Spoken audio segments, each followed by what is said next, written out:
स्वागत है दोस्तों एक बार फिर से आपके अपने प्लेटफॉर्म योगेंद्र टाइम्स पर। मैं योगेंद्र तिवारी इतिहास के क्विज को लेकर आपके बीच में उपस्थित हूं और आज चर्चा करूंगा मिडिवल हिस्ट्री के महत्वपूर्ण प्रश्नों के बारे में। याद रखिएगा, यहां पर वही प्रश्न शामिल किए जाते हैं जो विभिन्न परीक्षाओं में पूछे गए हैं, फिर चाहे वो पीसीएस की परीक्षा हो, आरओ की परीक्षा हो या अन्य एक दिवसीय परीक्षा हो। तो याद रखिएगा, यहाँ के प्रश्नों को आप दिमाग में ज़रूर बैठाएं क्योंकि ये वही प्रश्न है जो बार बार पूछे जाते रहते हैं। पहले प्रश्न की तरफ चलते हैं।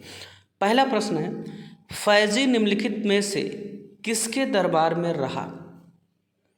Option A Dara Shikoh, option B Bahadur Shah, C है अकबर, ऑप्शन डी है हुमायूं। आपको बताना है फैजी किसके दरबार में रहा। तो याद रखिएगा, फैजी जो था अकबर के दरबार में ये शामिल था और ये अबुल फजल का आपने नाम सुना होगा। अबुल फजल का बड़ा भाई था और अकबर ने इसे अपॉइंट किया था गणित पढ़ाने के लिए अपने बच्चे को, और गणित पढ़ाते पढ़ाते बाद में प्रमोट होकर नवरत्नों की सूची में शामिल हो गया। इसको आप थोड़ा सा दिमाग में रखिएगा। शेरशाह सूरी ने जिस समय भारत पर विजय प्राप्त की तो कई अफगानी जो विद्वान थे वो भारत की तरफ आकर्षित हुए और उसी क्रम में ये लोग भी आए थे। और अकबर के दरबार में चूँकि विद्वानों का संरक्षक माना जाता है, उसकी अलग अलग नीतियाँ बहुत ही ज़्यादा प्रशंसनीय हैं, तो उस समय उसने जो है इनको संरक्षण दिया था। अकबर की अगर हम बात करें तो अकबर के समय में कुछ चीज़ें मैं आपको बार बार रिवाइज करवाता हूँ, जिनके क्रम में आपको मैंने पिछले एक दो सेशन में एक दो बार बताया है। आज फिर से एक बार रिवाइज करवाना चाहूँगा कि अकबर ने, आप देखेंगे तो दास प्रथा का अंत 1562 में किया था, तीर्थ यात्रा कर को समाप्त किया था 1563 में, जजिया कर को समाप्त किया था 1564 में, फतेहपुर सीकरी की स्थापना की थी 1571 में और 1575 में फतेहपुर सीकरी में ही इबादत खाने का निर्माण करवाया था और 1578 में इबादत खाने को सबके लिए खोल दिया था। और इसी कारण से दोस्तों, जब 1578 में इसने खोल दिया सभी धर्मों के लिए, तो हुआ है कि 1579 में जौनपुर के मौलवी द्वारा इसके खिलाफ फतवा जारी कर दिया गया था। ये भी पूछा जाता है कहाँ का मौलवी था जिसने जारी किया था। 1579 में इसने महजर या तथाकथित अमोघत्व की घोषणा की थी। 1582 में तौहीद इलाही की घोषणा की थी। तो ये वो बिंदु हैं जो आपके लिए महत्वपूर्ण हैं, इसको आप थोड़ा सा दिमाग में रखिएगा। अगले प्रश्न की तरफ चलते हैं। क्वेश्चन है, किसके समय में मलिक मोहम्मद जायसी ने पद्मावत की रचना की? Option A Akbar, option B Shahjahan, option C Aurangzeb, option D है शेरशाह। तो इस प्रश्न का सही उत्तर होगा ऑप्शन डी, शेरशाह के समय पद्मावत की रचना की गई। अगले प्रश्न की तरफ चलते हैं। किसने चौसा की लड़ाई में हुमायूं को पराजित किया था? Option A Shivaji, option B Maharana Pratap, option C Sher Shah, option D में से कोई नहीं। तो इस तरीके का ऑप्शन ही बनाया गया। अगर आप सामान्य तौर पे भी पढ़े हुए हैं तो आप इसको कर जाएंगे। याद रखिएगा, हुमायूं के मध्य चौसा की जो लड़ाई हुई थी वो शेरशाह सूरी से हुई थी और शेरशाह सूरी ने इसमें पराजित कर दिया था हुमायूं को। आपको बताते चलें कि हुमायूं का जो शाब्दिक अर्थ होता है दोस्तों, वही होता है भाग्यशाली। और हुमायूं ने 1530 से 1540 तक शासन किया और फिर उसके बाद शेरशाह सूरी से हार जाता है, भाग जाता है, अपने सेना उना इकट्ठी करता है। 1556 में दोबारा आता है, शासन करता है, परंतु ज़्यादा दिनों तक शासन नहीं कर पाया और दीन पनाह एक भवन है, लाइब्रेरी बनवा रहा था दिल्ली में, और उसी की सीढ़ियों से गिरकर मर जाता है, इसकी मृत्यु हो जाती है। इसके युद्धों की अगर बात करें दोस्तों, तो 1539 में 1539 जून में हुई थी ये लड़ाई, चौसा का युद्ध हुआ था। चौसा बिहार में स्थित है, इसको आप याद रखिएगा। दूसरी जो महत्वपूर्ण लड़ाई हुई थी मई में 1540 में हुई थी, कन्नौज या बिलग्राम का युद्ध। कन्नौज को याद रखिएगा, इत्र का शहर कहा जाता है, इसको याद रखिएगा। और अगर बात करें हुमायूं के मकबरे के बारे में दोस्तों, तो हुमायूं का मकबरा दिल्ली में स्थित है और हुमायूं की मृत्यु के बाद इसकी पत्नी जो थी हमीदा बानो ने मिर्जा गयास के नेतृत्व में, उन्हीं के निर्देशन, मिर्जा गयास एक वास्तुकार था, उसके निर्देशन में ईरानी शैली में हुमायूं का मकबरा बनवाया। और दोस्तों, हुमायूं का मकबरा डबल गुंबद का है और डबल गुंबद का बनने वाला ये मुग़ल सत्ता का पहला मकबरा है, इसको भी याद रखिएगा। और हुमायूं के मकबरे को ताजमहल का पूर्वगामी कहा जाता है, ताजमहल की फोटोकॉपी है, इस तरीके बनाया गया, पूर्वगामी है, पहले सोच लिए थे। ठीक है, अगले प्रश्न की तरफ बढ़ते हैं। अगला प्रश्न है हुमायूं का मकबरा कहाँ स्थित है? यही प्रश्न ही है। ऑप्शन ए दिल्ली में, ऑप्शन बी काबुल में, ऑप्शन सी आगरा में, ऑप्शन डी इनमें से कोई नहीं। इस प्रश्न का सही उत्तर ऑप्शन ए होगा, दिल्ली में स्थित है। इसे मैंने पहले ही बताया वर्ल्ड हेरिटेज का दर्जा दिया गया है। साथ ही साथ ध्यान रखिएगा कि इसे ताजमहल का पूर्वगामी कहा जाता है। डबल गुंबद का है ये, चारों तरफ से देखेंगे बगीचे से घिरा हुआ, बहुत ही सुंदर बनाया गया है इसको। आगे बढ़ते हैं। क्वेश्चन है किस मुगल शासक ने 2 बार शासन किया? Option A Humayun, option B Jahangir, option C Shahjahan, option D इनमें से कोई नहीं। मैंने आपको भी बताया था कि 1530 से 1540 बाबर की मृत्यु के बाद शासन करता हुमायूं, और 1556 में दोबारा शासन करता। तो इस प्रश्न का सही उत्तर दोस्तों ऑप्शन ए होगा। थोड़ा सा हुमायूं के बारे में बात करते हुए चलते हैं। हुमायूं का शाब्दिक अर्थ मैंने आपको बताया कि भाग्यशाली होता है। इनके पिता अर्थात बाबर की मृत्यु जब हो जाती है तो इसने अपने भाइयों में अपनी पूरी संपत्ति बांट दी। एक्चुअल में अफगानी जो होते हैं उनमें ये परंपरा है कि अपने पिता की संपूर्ण संपत्ति को पिता की मृत्यु के बाद सभी भाइयों में बराबर बराबर बांट दिया जाता है। ध्यान रखिएगा, हुमायूं ज्योतिषी में बहुत ज़्यादा विश्वास करता था, इसीलिए हर दिन अलग प्रकार के कपड़े पहनता था और अलग अलग अंगूठियां भी पहनता था। अफीम का शौकीन था, इसको भी आपको याद रखना है, प्रश्न में ऐसी पूछी जा सकती है। इसी के बारे में इतिहासकार लेन पोल ने कहा है कि हुमायूं जीवन भर लड़खड़ाता रहा और मरा भी तो लड़खड़ा कर। इस बात को याद रखिएगा, बहुत ज़्यादा एग्जाम्स में पूछा जाता है। और दीन पनाह की सीढ़ियों से लुढ़क कर इसकी मृत्यु हुई थी। दीन पनाह क्या थी भैया? एक लाइब्रेरी थी, और इसका मकबरा मैंने बताया ही कि दिल्ली में स्थित है, डबल गुंबद का है। मुगल सत्ता में इस तरीके का पहला मकबरा बनने वाला है, और आगरा के ताजमहल का पूर्वगामी कहा जाता है। एक चीज़ ये भी याद रखिएगा, हुमायूं के मकबरा को एक वफादार पत्नी के अपने मरे हुए पति के प्रति श्रद्धांजलि के रूप में देखा जाता है। इस बात को याद रखिएगा, बहुत ही ज़्यादा महत्वपूर्ण है। आगे बढ़ते हैं। क्वेश्चन है भारत में बीबी का मकबरा स्थित है? Option A Sikri, option B Bijapur, option C Hyderabad, option D Aurangabad. इस प्रश्न का सही उत्तर दोस्तों ऑप्शन डी होगा, औरंगाबाद में बीबी का मकबरा स्थित है। आगे बढ़ते हैं। क्वेश्चन है किस युद्ध को जीतने के बाद शेरशाह ने दिल्ली में अफगान सत्ता की स्थापना की? ऑप्शन ए कालिंजर का युद्ध, ऑप्शन बी चौसा का युद्ध, ऑप्शन सी बिलग्राम का युद्ध, ऑप्शन डी इनमें से कोई नहीं। इस प्रश्न का सही उत्तर होगा दोस्तों ऑप्शन सी बिलग्राम या कन्नौज का युद्ध, जो कि 1540 में शेरशाह सूरी और हुमायूं के बीच लड़ा गया था। इसको आप याद रखिएगा। कन्नौज को इत्र के शहर के रूप में भी जाना जाता है। आगे बढ़ते हैं। क्वेश्चन है निम्नलिखित भारतीय शासकों में से अकबर के समकालीन कौन थे? Option A Ahilyabai, option B Marthanda Varma, option C Rani Durgavati, option D इनमें से कोई नहीं। इस प्रश्न का सही उत्तर दोस्तों ऑप्शन सी होगा, रानी दुर्गावती अकबर के समकालीन थी। इसको आप याद रखिए। अकबर एक महत्वपूर्ण शासक रहा है।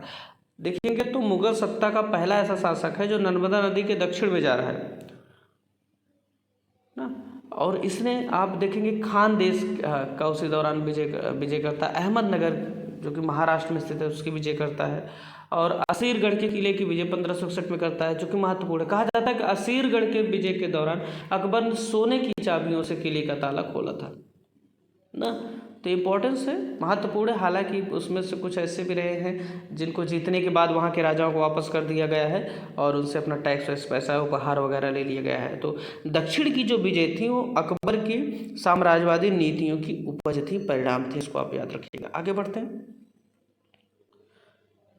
क्वेश्चन है शाहजहां ने निम्नलिखित में से किस शहर में मोती मस्जिद बनवाई? मोती मस्जिद कहाँ बनवाई शाहजहां ने? शाहजहां को आप जानते हैं संगमरमर का बादशाह या पत्थरों का बादशाह कहा जाता है, रोमांस का बादशाह कहा जाता है। इसको याद रखिएगा। ताजमहल इसने बनवाया था, वर्ल्ड हेरिटेज में शामिल है, 7 अजूबों में शामिल है दुनिया के। Option A Agra, option B Amarkot, option C Jaipur, option D Delhi. तो शाहजहां ने मोती मस्जिद कहाँ बनवाई? इस प्रश्न का सही उत्तर होगा दोस्तों ऑप्शन ए आगरा में बनवाई है मोती मस्जिद।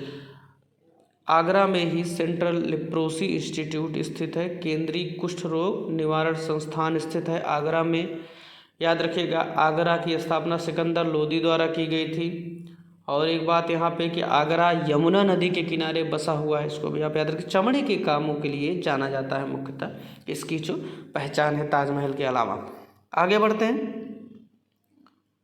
किस मुगल बादशाह ने जजिया नामक कर पुनः लगाया?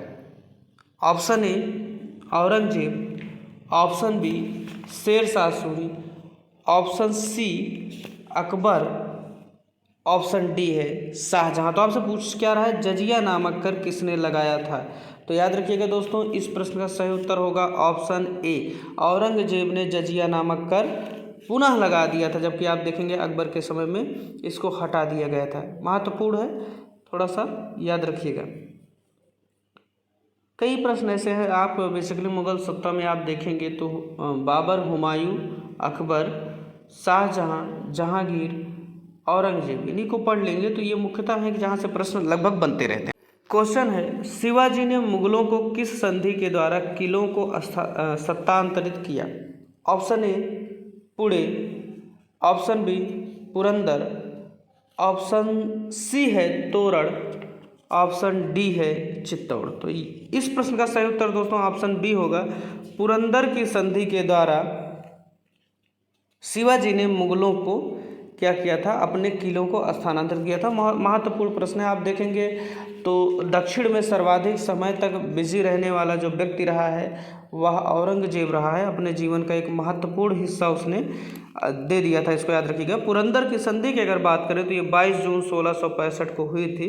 इसमें 4 लाख हुड़ वार्षिक आय वाले 23 किले मुगलों को प्राप्त हो गए थे, जबकि रायगढ़ सहित 1 लाख वार्षिक वाले 12 किले जो थे वो शिवाजी के पास थे, जबकि जो बड़े पैसे इनकम वाले किले थे, किलों के माध्यम से ये वसूली करते थे, टैक्स वगैरह लेते थे, इसको याद रखिएगा। और इसमें एक बात ये भी कही गई थी कि शिवाजी ने बीजापुर के विरुद्ध मुगलों का साथ देने का वादा किया था, इसको आप याद रखिएगा।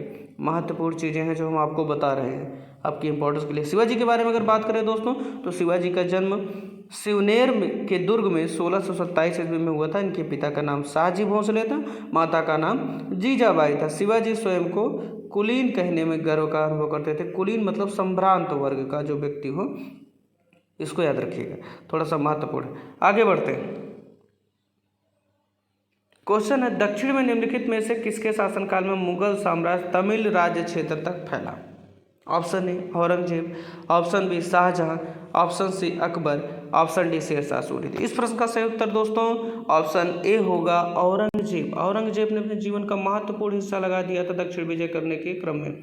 इसी दौरान आप देखेंगे असीरगढ़ के किले के विजय के दौरान जब अकबर ने किया था 61 में 1561 में, तो उसी समय मुगल पहली बार मराठों से संपर्क में आए थे कि मराठे भी हैं यहाँ पे जो गोरिल्ला युद्ध करते हैं, ठीक है। तो औरंगजेब इस प्रश्न का सही उत्तर होगा। याद रखिएगा, पहली बार दक्षिण में विजय करने का श्रेय अकबर को दिया जाता है, परंतु दक्षिण की विजयों के लिए जिसे जाना जाता है वो औरंगजेब है।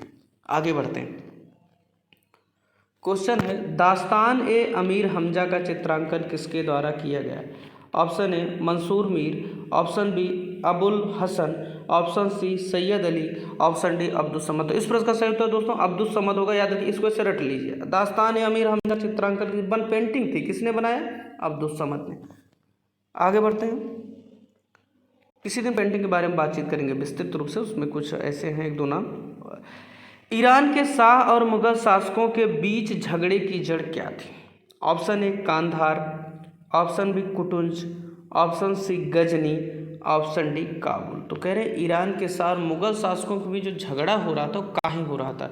इस प्रश्न का सही उत्तर दोस्तों ऑप्शन होगा कांधार। कांधार को लेकर ही लगातार विवाद बने रहे और इसी विवाद के कारण इनमें संघर्ष शुरू हो गए। अगले प्रश्न की तरफ बढ़ते हैं।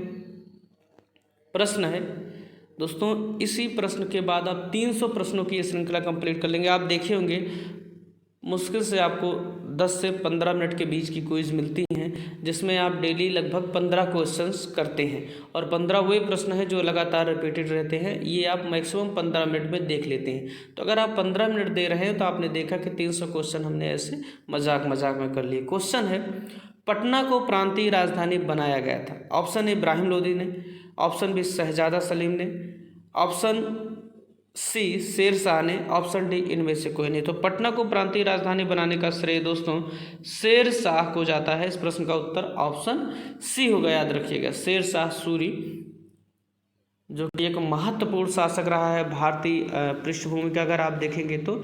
शेरशाह सूरी 1540 से 1553 तक शासन करता है। इसके बचपन का नाम फरीद था, याद रखिएगा, मैं आपको बार बार इस चीज़ को बताता हूँ। और हरियाणा में ये पैदा हुआ था। इसने पढ़ाई लिखाई अपनी कहाँ से की थी? सिराजे हिंद के नाम से प्रसिद्ध जौनपुर में की थी, इसको भी याद रखिएगा।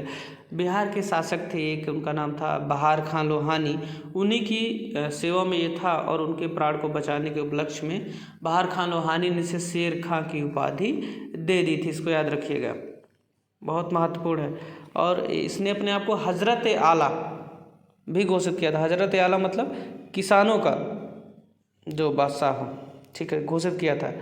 और इसने 1540 में आगरा में अपना राज्याभिषेक करवाया था, इसको जरूर याद रखिएगा। आगरा में अपना राज्याभिषेक करवा रहा है 1540 में, क्योंकि प्रांतीय राजधानी भी घोषित किया था। अब देखिएगा आगरा से इसका लगाव महत्वपूर्ण है ना, तो कुछ चीज़ें ऐसी हैं जो महत्वपूर्ण हैं। और रोहतासगढ़ जो कि पंजाब में स्थित है, इसने वहाँ पे एक किला भी बनवाया था, ये भी याद रखिएगा। तो कई ऐसे बिंदु हैं जो शेरशाह के बारे में आपको जानने चाहिए था, और इसीलिए हम उसको आपको मेंशन कर देते हैं क्वेश्चन के साथ में ही। आप देखेंगे तो आपको बहुत ज़्यादा बेनिफिट होने वाला है इस तरीके की क्विज से। तो दोस्तों कैसा लगा आज का सेशन हमें कमेंट करके ज़रूर बताएं। याद रखें कि आप देखे होंगे कि आप जो मैक्सिमम यहाँ पे एफर्ट डाला जा रहा है, अगर उसका फ़ायदा उठाएंगे तो आपको आने वाली परीक्षाओं में निश्चित रूप से लाभ मिलेगा। आप सेशन को देखें और कोशिश करें शेयर करने की, जिससे ज़्यादातर लोग इस चीज़ का फ़ायदा उठा सकें। और आप इतना ही कर सकते हैं हमारे लिए, क्योंकि हम आपके लिए इतना एफर्ट डालते हैं किसी एक क्विज़ को बनाने में।